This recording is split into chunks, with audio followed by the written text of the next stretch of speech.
MLC ఎన్నికకు NDA దూరం అన్నటువంటి వార్తను హైలైట్ చేశారు. పోటీ చేరేదని ముఖ్యమంత్రి చంద్రబాబు నిర్ణయం. విశాఖ జిల్లాలో స్థానిక సంస్థల కోటాలను ఎమ్మెల్సీ స్థానానికి జరుగుతున్న ఉప ఎన్నికల్లో తెలుగుదేశం పార్టీ, బీజేపీ, జనసేన కూటమి పోటీ చేయరాదని ముఖ్యమంత్రి చంద్రబాబు నిర్ణయించారు. మంగళవారం ఉదయం కూటమి నేతలతో నిర్వహించిన టెలికాన్ఫరెన్స్లో ఆయన నిర్ణయాన్ని వెల్లడించారు.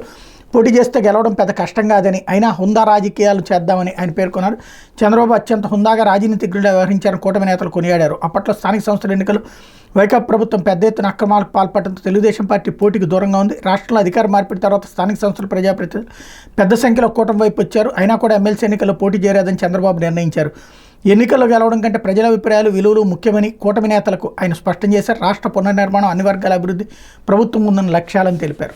ఎంత జనాలు వినేవాడు వెర్రోడైతే రాసేవాడే రామోజీరావు గారి పత్రిక అన్నట్టుగా ఉంది. రామోజీరావు గారిని అనడానికి లేదు, పాపం ఆయన చనిపోయారు. కాకపోతే ఆ పత్రిక రాస్తున్నటువంటి తీరు ఏమాత్రం మార్పు లేదు. నిన్నగాక మొన్న స్థాయి సంఘ ఎన్నికల్లో మరి అవన్నీ జంపింగ్లు కాదా? వైఎస్ఆర్ కాంగ్రెస్ పార్టీ వాళ్ళని తీసుకొచ్చుకోలేదా? లేకపోతే పొంగనూరులో ఏం జరిగింది, చిత్తూరులో ఏం జరిగింది? అక్కడంతా వస్తున్నారు కాబట్టి చేర్చుకున్నారు. ఇక్కడ రావట్లేదు కాబట్టి, అది కూడా ఎక్కువ సంఖ్యలో గ్యాప్ ఉంది కాబట్టి రాలేదు, అందుకు డ్రాప్ అయిపోయింది. కానీ వార్త రాసేటప్పుడు పోయినా అదే తెలుగుదేశం వాళ్ళు మాట్లాడారు, తెలుగుదేశం వాళ్ళు రాశారంటే ఒక అర్థం ఉంది. కానీ తెలుగుదేశం వాళ్ళకి బదులు ఈనాడే రాసేసింది. వాళ్ళు విలువలకి, హుందాతనానికి విలువలు ఇచ్చేసేసి చంద్రబాబు వదిలేశారు.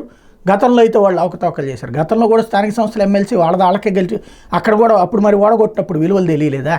ఎవరు వివేకానంద రెడ్డి ఎట్ట ఓడిపోయాడు కిందటిసారి? వివేకానంద రెడ్డి ఓడగొట్టింది బీటెక్ రవి కదా, అప్పుడు మరి విలువలు ఏమైపోయినాయి? అంటే వార్తలు రాసేటటువంటి సందర్భంలో